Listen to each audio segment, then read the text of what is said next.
উচ্চশিক্ষায় কোনো প্রকার ফি বৃদ্ধি করা চলবে না। শিক্ষার 6 দফা দাবিতে উচ্চশিক্ষা দপ্তরের নিকট আজকের এই আজকে আমরা উচ্চশিক্ষা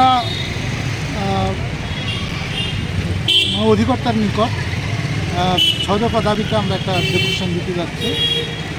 মেন হচ্ছে যে সরকারি কলেজগুলোতে শিক্ষক স্বল্পতা চলছে, পার্ট টাইম টিচারদের মাধ্যমে চলছে, এবং এই যে জাতীয় শিক্ষানীতি 2020 চালু করেছে তড়িঘড়ি করে, তাতে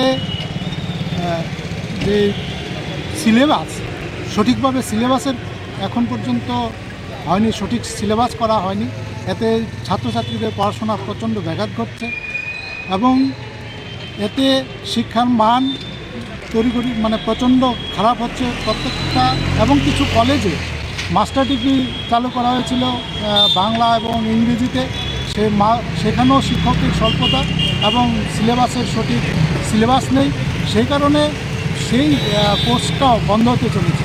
তো সুতরাং এগুলো নিয়ে আমরা আজকে শিক্ষা অধিকর্তার নিকট ডেপুটেশন দিচ্ছি, এগুলো সঠিকভাবে আমাদের দাবিগুলো পূরণ করার জন্য। এবং পাশাপাশি এই যে বিদ্যাজ্যোতি প্রকল্প চালু হয়েছে, তার পরিপ্রেক্ষিতে বিভিন্ন স্কুলগুলিতে শিক্ষার ফি বৃদ্ধি করা হচ্ছে এবং এই যে